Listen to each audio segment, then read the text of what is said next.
What the Actual Fork podcast is co-hosted by two intuitive eating registered dietitians, yours truly, Sammy Previtt, owner of Fine Food Freedom, and Jenna Warner, owner of Happy, Strong, Healthy.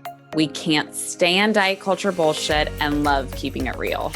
Our mission is for all humans to believe that they are made for so much more than chasing a smaller body. We are also here to share with you that food can be fun and pleasurable again.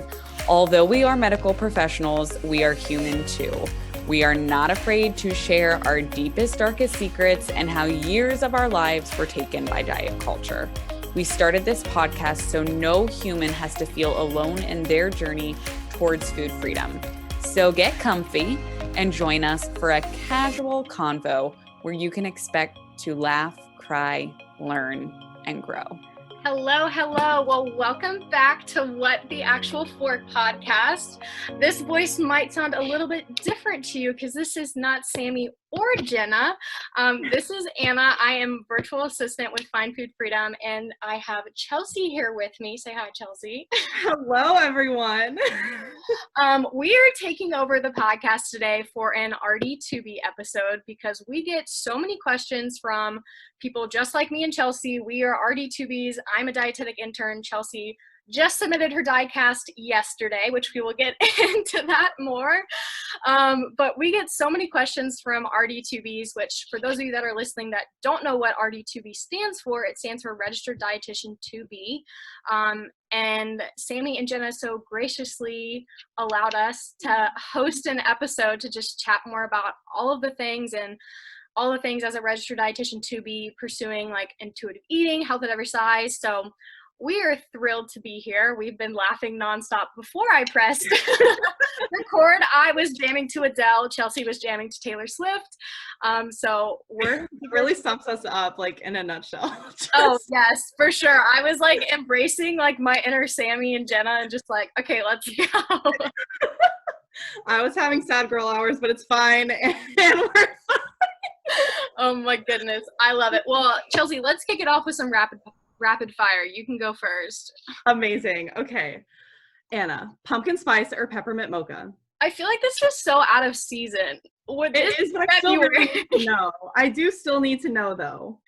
So. Okay, I'm gonna say peppermint mocha just because that's the last like flavored coffee from that season that I had, and I went to the Kookaburra, which is in local St. Augustine coffee shop, has the best peppermint mocha, end of story. So that's my answer. Amazing. Cold brew or iced coffee?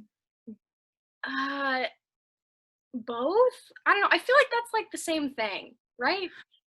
So now that I'm a barista, I can tell you they're not. Little information session. Cold brew is like steeped in, like the grinds are steeped in water, instead of like iced coffee where it's like brewed and then chilled. Okay. But if you don't have a preference, that's casual. So. Okay, let's just go with cold brew because I guess it's fancier. Okay, Chelsea had to show off there a little bit. I love it. So we're going to skip the other coffee question because I clearly have an obsession. And guac or queso? Guac, but it depends on the place if I want queso, I do know. Snow or sand? Obviously sand, and Chelsea's laughing because I'm located in Florida, so. And it's funny to ask that question because I know exactly the answer. And the infamous question, I don't know about you, but I've been waiting my whole life to answer this, crunchy or smooth peanut butter? I'm going to have to go with smooth. Yeah? I don't know. I haven't had crunchy peanut butter in a while, but smooth just, I don't know, it's the classic, Yeah, I gotcha. Okay, well, now I'm hitting you back with these questions. So crunchy or smooth peanut butter, Chelsea? I also have to say smooth, and I've been thinking about this for days, actually, what I was going to go with, because I thoroughly enjoy both, but it's got to be smooth. Yeah, so 2 for 2 on smooth. Sorry, Jenna. Yeah. I still love you so much. Okay, and then snow or sand? Definitely sand. I'm in a snowstorm right now, guys. I live in Indiana, And let's just say every single time I've walked outside in the last few days, I have cussed so loudly and just passionately, and I really can't do it anymore, but I'll stop talking about that now. It's so funny, Chelsea, because I think the last time we saw each other in person was at the beach. It was. Wasn't it? Yeah. So it Yeah. just, we were both talking about how much we love the beach, and then I was sent back to my Indiana land, so. You're coming back. You're coming back. Okay, guac or queso? Guac, 100%. I don't even really love queso, but avocado is one of my first loves, so. Oh, 100%. And then cold brew or iced coffee for the barista? Cold brew. Oh my gosh. And then pumpkin spice or peppermint mocha? Pumpkin spice. I still have pumpkin spice creamer in my fridge. I love it. You can never go out of style. Never go out of style. I could never. Oh my goodness. Well, that just like crossed something off my bucket list. I feel like I've always wanted to do a rapid fire. Oh my goodness. But like I was saying earlier, me and Chelsea we're super excited to just kind of host this episode and talk about all things RD2Bs. So I think as a precursor to this episode, Chelsea, would you kind of just want to, for our listeners that aren't in the field of dietetics and are kind of on their journey for food freedom, intuitive eating, all of those things, give us a little background of what it means, or like how do you become a dietitian? What's the background with that?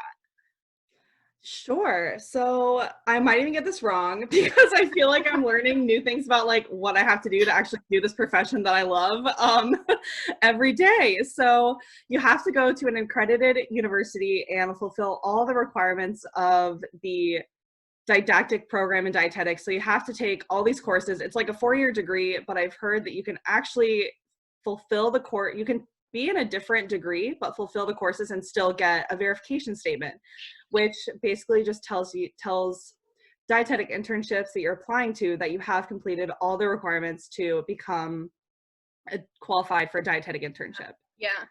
Okay, great. Yeah. So next up. Basically 4 years in undergrad, and then you have to do DICAS, which everybody hates DICAS. It's like the worst thing ever, but DICAS is like the application to apply to become an intern. And the internship is 1,200 hours.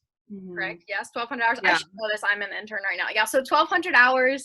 And then it's supervised. You can go anywhere. There's so many different places around the country. And Chelsea just submitted her DICAS. So I did. I would like to just take this time to tell any RD2Bs out there that procrastination may have like really moved you through college, and you may have thrived waiting till the last minute for every assignment. And I would just like to tell you that that is not going to work for your DICAS application. I actually missed like 2 deadlines for my top schools because I didn't look at the website early enough. So just, my mistake is your gain. So just don't do it. Like maybe look a few months in advance, if anything. And you want to make as many drafts of your personal statement as you can. So also don't procrastinate on that. Oh my gosh, I feel like we could talk forever about DICAS, but long story short, it's 4 years of undergrad, a 1,200-hour internship, and then once you complete that internship, you're like qualified to then like sit for your exam to become like a certified registered dietitian. That's the short version. All the in-between stuff we can skip for now, but that is kind of the journey of that we're currently on.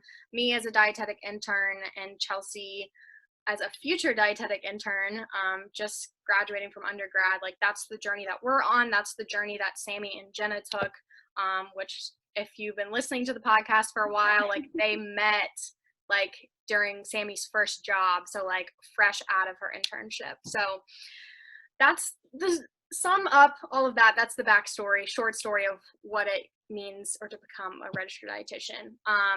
But Chelsea, I would love for you to share part of your journey of like, how did you find food freedom? Was it even called Find Food Freedom at the time? Where did your journey start with being an intern with Find Food Freedom and interning for the podcast? Yeah, so I first ever found you guys. I didn't even know it was you guys at this point, but on Instagram you were called, I think, Break Diet Rules. Yep. And I freaking loved your page. And I was like, that was probably my first introduction to intuitive eating. And I was like, oh my gosh, I have to find out more. This literally sounds like a dream. But then coincidentally, I'm from like the Jacksonville area. I moved to Indiana when I was in like 8th grade, but I was wanting to go back for the last summer.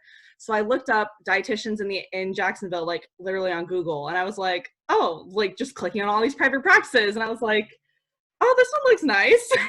So I clicked on you guys, emailed you, and then I got a response like 2 seconds later from you, Anna. And when I first got an email from Anna, it said she's the office manager. So basically she's just a badass, like in general. But I was like, oh my gosh, Anna Crum, office manager. Like she's probably a very professional, like 30-year-old woman. So I was calling her Mrs. Crum, like in our email correspondence, probably until our first like virtual meeting after I was an intern. Yes. Oh my gosh. Chelsea, I will never forget when you told me that for the first time, that when I emailed you back, you thought I was like some 30-year-old.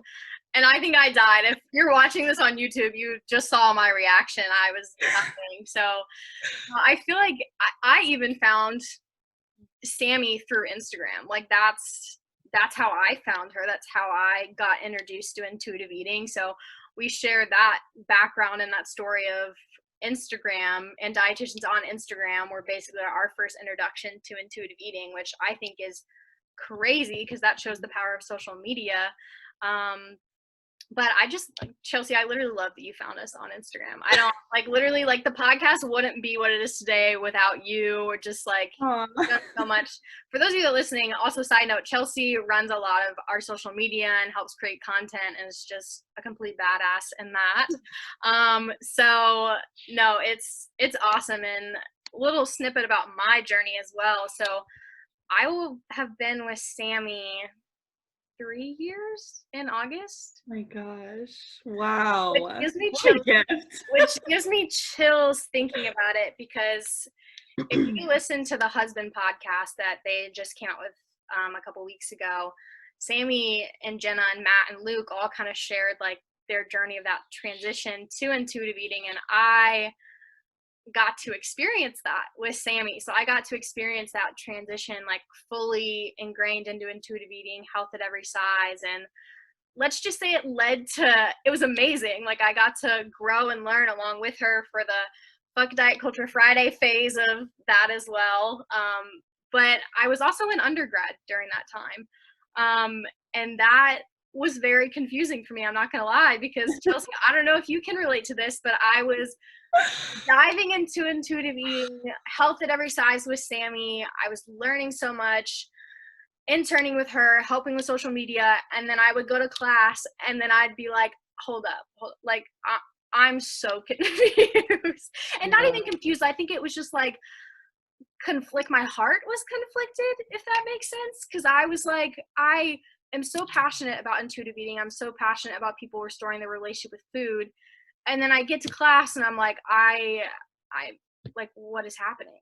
Like that was, and some people that might be listening to this or in class with me, like, no, I would literally be texting them the whole time. Like, can you believe they just said that? OMG, I'm dying. Like that was me during class, because it was hard, you know?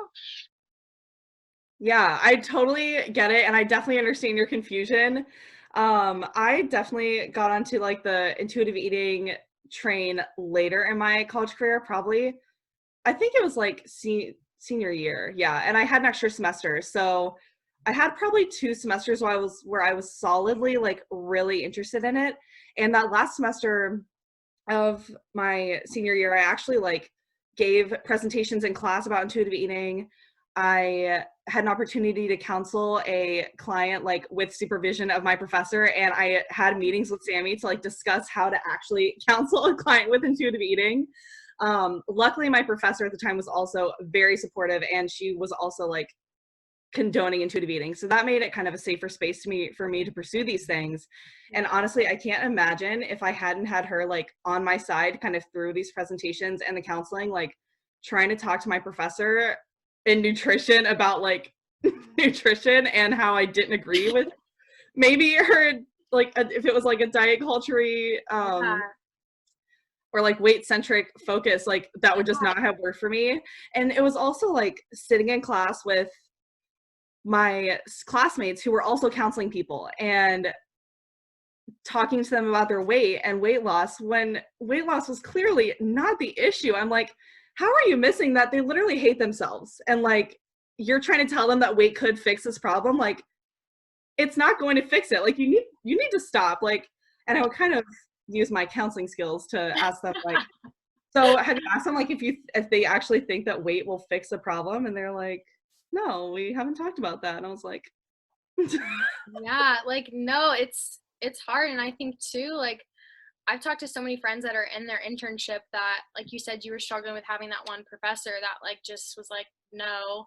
I've had friends text me like their preceptor in their internship, like just like assignment after assignment is weight loss, like just, and they're like, what do I do? And Chelsea, we were talking about this before we started, but like, I think we forget like how much we know, like our knowledge of anything until you start getting questioned on it. So for now, in the role of me being a dietetic intern, my friends as dietetic interns, we're challenging that.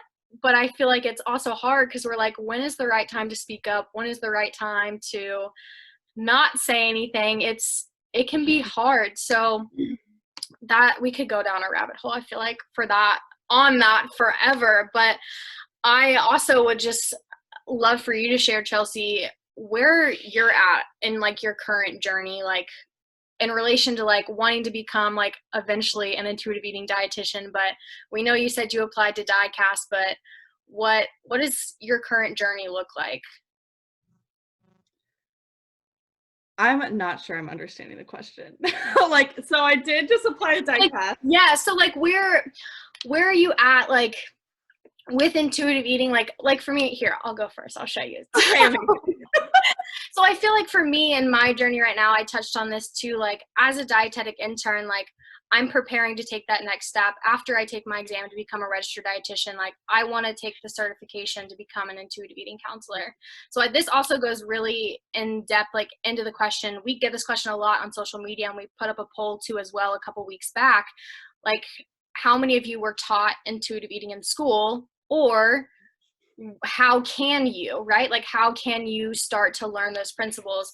And I know Sammy says this all the time. Anybody that is interested in intuitive eating or becoming certified, like it's taking that training with Evelyn Tribbley. So I know for me, I'm preparing to take the RD exam, but I'm also mentally preparing myself to be like, okay, once that's done, I'm taking that next step to become intuitive eating certified and to help people restore their relationship with food. So for you, Chelsea, like applying to internships, did that play a role in like where you applied? Like, how did you kind of assess that? Because like I know without a doubt moving forward, becoming a dietitian, like it's going to be rooted in intuitive eating. It's going to be rooted in health at every size. So did that play a role like with your journey now and where you decided to apply for internships?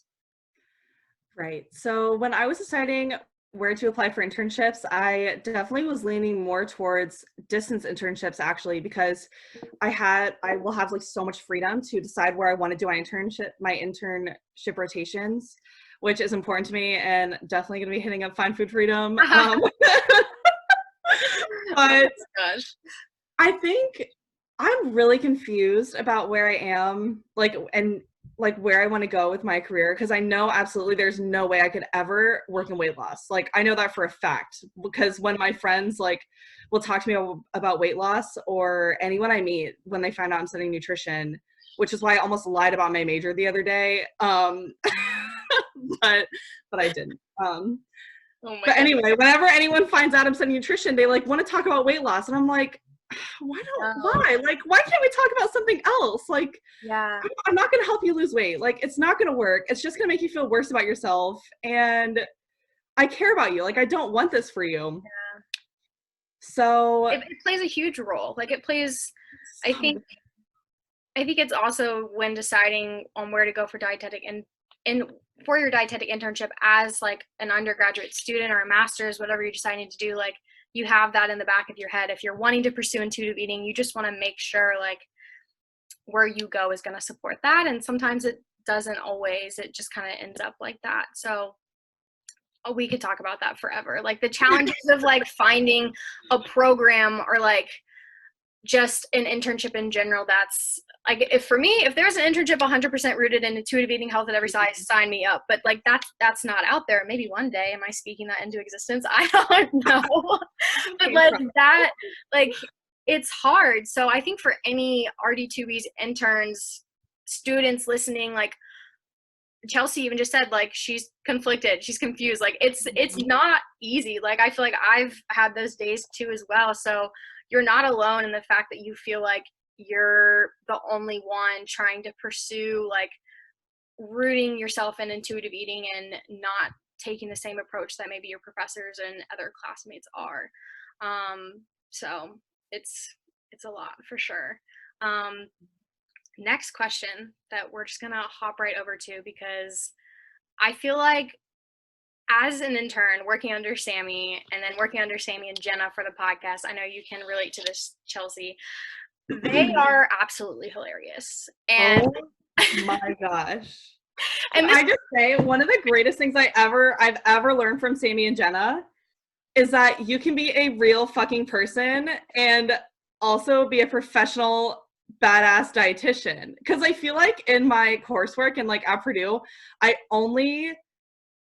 wouldn't say my professors had no personality, but I will say that I never really saw their personality come out. So for some reason in my mind, I was like, oh my gosh, I have to be serious and professional. I can't be authentic. Like I'm a different person at work and in dietetics than I am like in real life.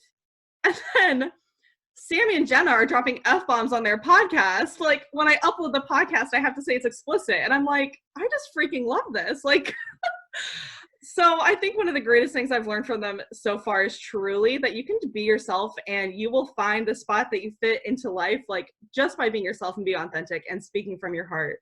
And I think it's so cool. It's such a great lesson. No, it truly is. And shout out to them real quick. I've told Sammy this multiple times, but I don't know where I would be if I would even still be in nutrition, like if I hadn't have interned for Sammy. Like I think about like me like submitting my application to them to intern, and like I don't know where I would be. Like I really don't, and I'm just forever grateful to like have that, like for Sammy and Jenna and just them holding this space for RD2Bs to learn.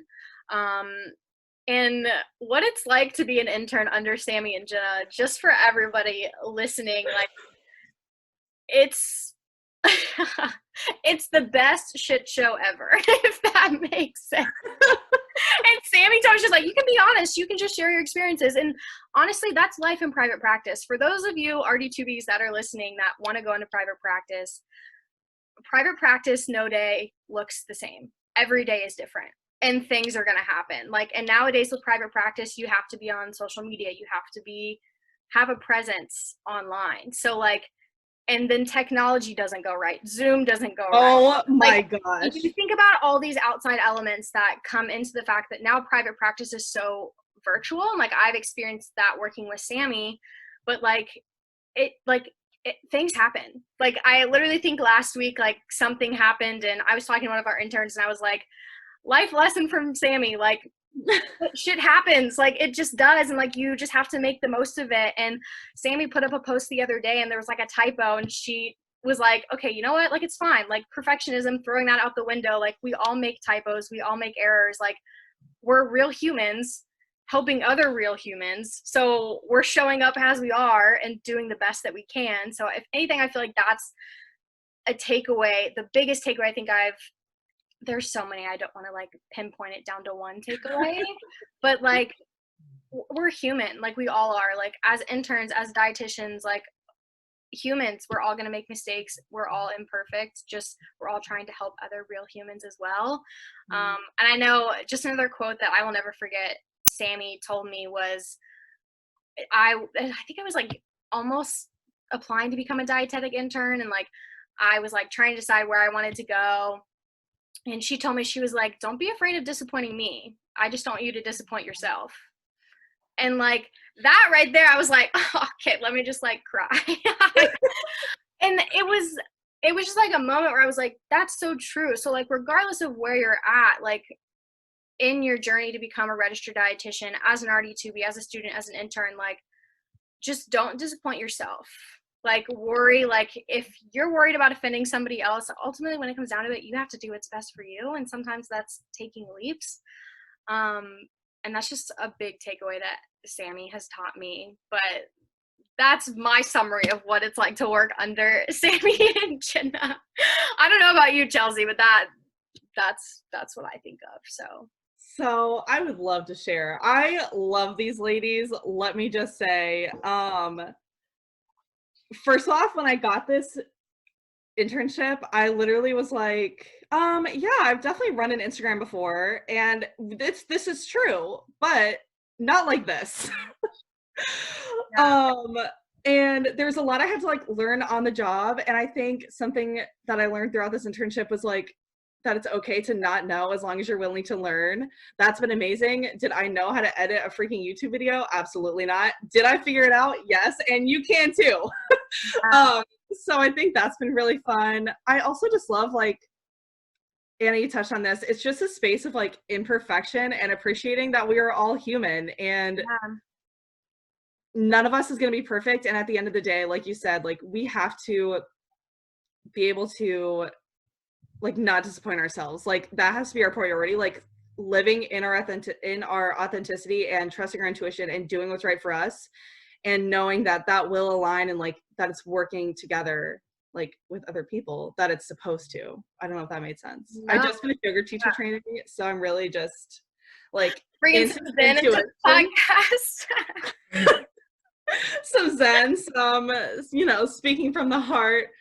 But yeah, I think that's such a great lesson that like you don't have to live life trying to make other people happy. Yeah. Like you really don't. And no one can be perfect. You literally cannot make everyone happy. So like stop trying right now. You can give that up right now. Stop trying. It's not going to work out. Yeah. And no, I would love to just, it's also so important as well. Like you said, you don't have to know everything. I feel like that's the first thing that I tell anyone that they ask me for advice on, like, I want to be a dietetic intern, I want to be a registered dietitian, like, or if they're in undergrad and they ask questions, I'm like, don't be afraid to ask questions. Also, don't be afraid to make mistakes, because you're not going to forget like those mistakes. I know for me, if I make a mistake, I'm not going to forget it. Like I'm going to remember it. Like that's just how I learn. So for any intern out there, student, like you have to make mistakes in order to learn. And I know Sammy has said this multiple times, and Jenna said this. I think it was on the husband pod as well. I just listened to that one, is probably why it's on my brain.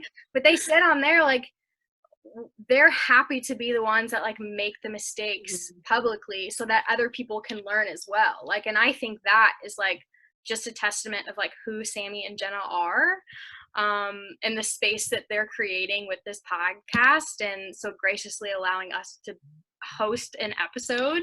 I can't believe that we're doing an episode right now. Yeah, I know. That's like, what's happening? It's crazy. There was also, Chelsea, I'm going to pull these up real quick. We put a poll on the Instagram story a couple weeks ago, just asking RD2B students like some questions, because we really wanted to know like from you guys, like if you listen, like where you were at. And the first question I think we asked was, were you taught intuitive eating, health at every size, anti-diet in school? And like 83% of you said no.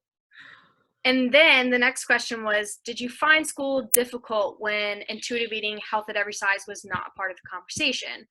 75% of you said yes, which I was like, interesting. We're seeing like a parallel here.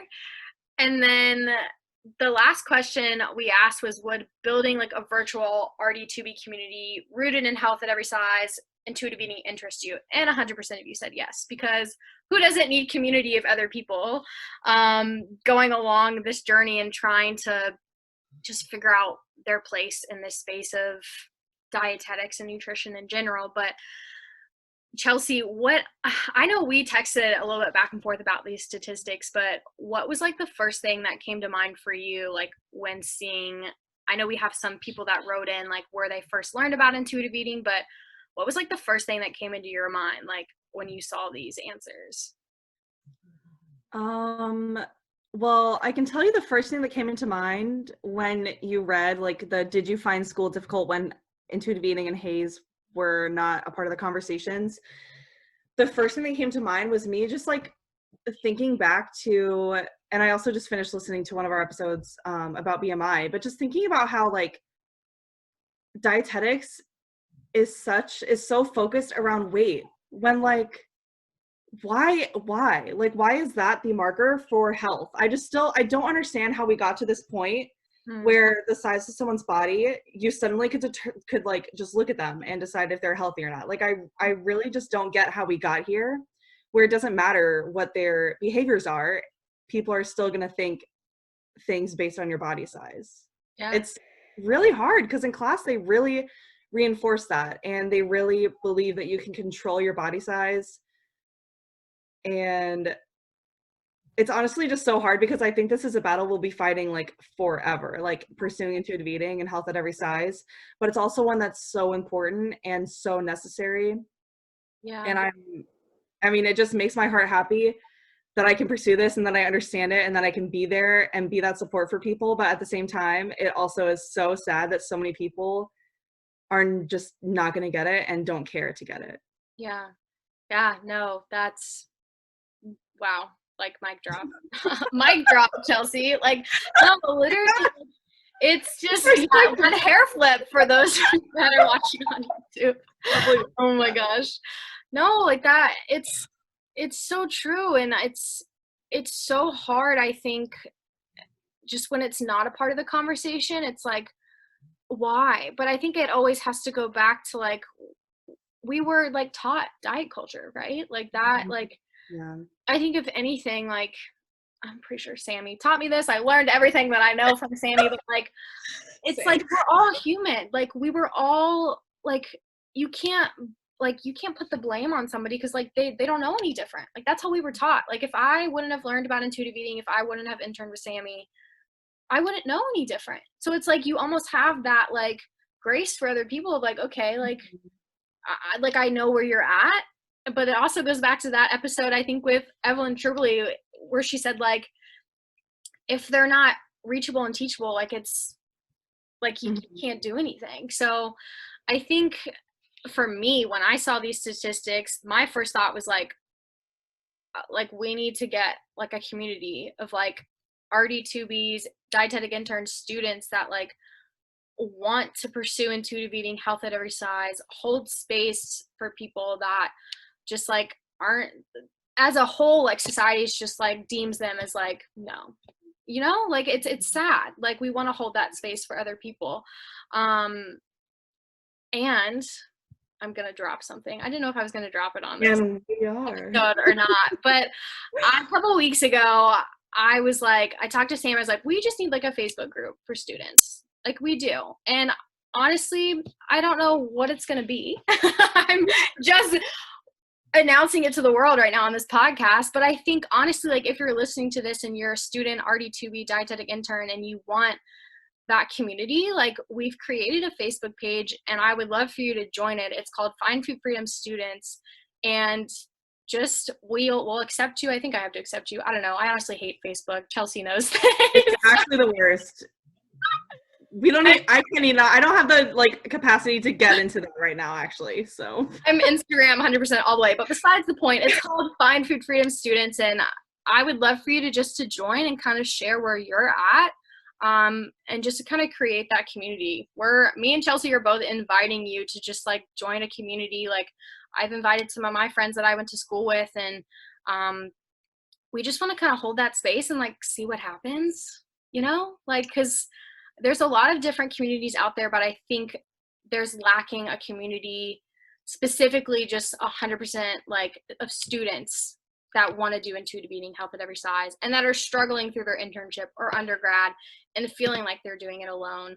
And we, like, I know I have the opportunity to hold a space for other people that don't have to go through it alone, like I did. Like, I want to do that, you know? So, yeah, check that out. Who knows what's going to happen with it? I'm just dropping it. we'll see what happens. It'll be a party. I'm convinced. It'll be a party. Yes, for sure. I just also find it so interesting too, like majority of people also responded like, how did you find or how did you learn about intuitive eating? Like almost 100% of people said Instagram. Like, can we just like talk about that for a minute of like the impact of Instagram and social media just in general? Like, I would love to. like our life is literally social media. So I know. it just, I think if anything, it makes me grateful, but it also is like, it's crazy to me. Like that's a sort of community too as well, you know? Absolutely. I totally feel that. Social media has had, I think, so much more of an impact than anyone ever thought it would. And I feel like it's become like and it probably has been this way for a while, but I'm just recently, like probably within the last year, like recognizing it, but it's like a legitimate place to share information. Yeah. Like it really is. And some people discount it, and that is kind of sad because it like kind of oh my gosh, delegitimizes there it is. The space for like people who might actually gain something from it. So yeah. No, social media is crazy, and I know we could talk for hours about that, but I just wanted to point out that stat that we gathered too as well, is everybody just said social media, and that blows my mind. But then again, I think about it, I'm like, that was me. So I don't know why that's so bizarre to me, but no. Anna, I have a question for gosh. you. This was not scripted. But as far as like intuitive eating resources, like books and stuff like that, like what do you go to when you're trying to learn more, or when you were learning more, other than Sammy as your personal like wealth of information? Yeah, no, that's a great question. And I think for all of the students, interns listening to this, is a lot of times I go to like intuitiveeating.org. I pull up the research articles they have on their website. I have the book. I have Intuitive Eating. I have Just Eat It by Laura Thomas. If you haven't heard of her, she's awesome. Laura Thomas, Just Eat It, Intuitive Eating, The Fuck It Diet, of course, Caroline Dooner. There's also this one website. I'm going to try and pull it up just so I am like giving you guys the correct resource. They have a bunch of health at every size M&T handouts, and I use them all the time because I'm just like dietetic intern life. I need infographics, you know, that's the life of an intern. It's creatingpeacewithfood.com. And I apologize, I don't know who runs it, but I found it, and they have a bunch of M&T handouts that I find super useful because I feel like M&T is also one of those classes, or just medical nutrition therapy in general, where it's very weight centric. So that's another good resource as well. And then also for any interns listening that are like, I want to do intuitive eating, like it's intuitive eating or bust at this point, right? Like add that to your dream or goal list of like, after you become a registered dietitian, to do that certification to become an intuitive eating counselor with Evelyn Tribole. I know it's on my list, Chelsea. Absolutely. Better be on yours. You better believe it. But that's going to be really essential, of getting training directly under her, and really diving into those principles. And I know for me, the first thing on my list when I'm done with my internship and have my credentials is I'm going to reread Intuitive Eating. And I'm just going to keep rereading it, because I'm going to, even knowing the principles, everything, I'm probably going to learn something new every time I read it. Like, I think you always have to have those constant reminders and continuing to learn. So yeah, those are some resources that I can think of. Can you think of any? As we're closing things out. Yeah. Other than the intuitive eating book, which I already mentioned, I read Anti-Diet, and that Anti-Diet, sorry, Christy Harrison, I forgot about you. That was like the book I picked up because I was like, what is intuitive eating? Also, Anti-Diet was on a bunch of pictures on Break Diet Rules and Find Food Freedom. And I was like, I'm going to intern for them. I need to read this book. Like, they talk about it all the time. So I read it, and life-changing. You have to read it. It literally goes through like every single thing, as far as like, oh, but BMI, and like, oh, but wait, read it, because Christy Harrison definitely brings the research to tell you why that's bullshit. No, and Laura Thomas does too, and Just Eat It. Just Eat It is very, I think, research focused. Yeah, there's so many resources out there. And Chelsea, can we maybe like link some of the resources in the description of this podcast? Is that a thing? We can link. I can link some resources. We'll figure it out. You know, Howard. Yeah, I totally can link resources. I do it all the time. We'll list them. So we can like have some resources for you guys and the Facebook group as well. Anything else you want to share, Chelsea? This just was such a joy. I feel like we were all over the place, but in a good way. And it was incredible. Fashion. We want to do our biggest takeaways like Sammy and Jenna do? Yeah. Why don't you start? Well, I guess let's define this. Let's do nutrition tipsies. That's what they are. I've listened to every single episode and I couldn't remember what that was. Well, nutrition tipsies. That was for drunk dietitians. Oh no. Okay, forget I said anything. No, we'll still do biggest takeaways. I would say let's do biggest piece of advice. So for any student RD2B listening, what would be your biggest piece of advice to them, Chelsea? My biggest piece of advice for when you're finding your dietetic internship program, when you're deciding what you want to do with your career, when you're deciding what you want to do with your life, my best advice is that you are enough as you are. Your authentic self is going to lead you exactly where you're supposed to be. And the best thing you can do is trust your heart and trust your intuition, and you will literally end up exactly where you should be. Wow. If you can tell, I'm on a journey right now. Oh my gosh, not bad. Oh my gosh, it's okay. No piece of advice is bad advice, right? Facts. Oh my gosh, I think my biggest piece of advice is like, if people don't let anybody tell you no. Like, if you really want to do something, like if you're really passionate about something, don't let people tell you no or tell you like it's not possible. Because I remember, I feel like before I even knew what intuitive eating was, like I deep down like knew what it was without putting a label on it. Like my freshman year of undergrad, I wrote a blog that was called, like, I think it was like behind the backstory behind like the freshman 15. But in that blog, I didn't talk about weight loss. I didn't talk about anything. I talked about, no, it was called Beyond the Freshman 15. That is what it was called. And in that blog, I remember touching on the fact that you're more than your weight.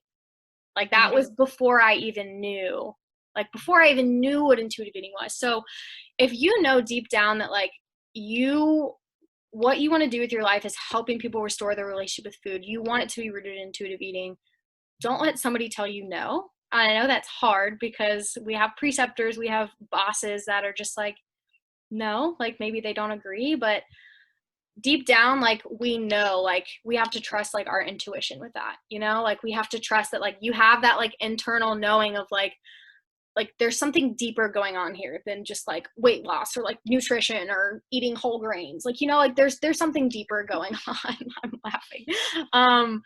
Just pursue what you love. And if somebody tells you no, figure out a way to make it happen. I think that I think something so powerful in following like that internal, like, just like that knowing that like, you know, that's what you want to do with your life and that you're going to do that with your life. So that would be my piece of advice. Incredible. I could talk about the whole like you're more than your weight thing for literal years, because that was a huge lesson for me that made just like an incredible impact on my life and my relationships. But it's actually time to end the episode, unfortunately. So maybe if Sammy and Jenna let us do this again. Time over there? Are you timing us? Just kidding. No, but it says 6:58. We started at 6, so. Okay, cool. Yeah, we're good. You're cutting us off. It's fine. It's okay. Sammy and Jenna will just have to have us back on because this was just such a treat, and I think it could be like a spinoff, like a RDP like topic. I don't know. Well, Sammy and Jenna's proteges. We'll make something up, but Thank you for everybody that's listening, RD2B student, dietetic intern, or just if you're on your journey to find food freedom and you just stumbled upon this podcast of two crazy RD2B interns under Sammy and Jenna. Thank you for listening. And we hope you guys just gained so much out of this podcast, and hopefully this won't be the last you see of us. Bye, guys. Bye, everyone. Guys, thank you so much for listening to another episode of What the Actual Fork Pod. We know there are a lot of pods out there, and we are so grateful that you are here listening with us.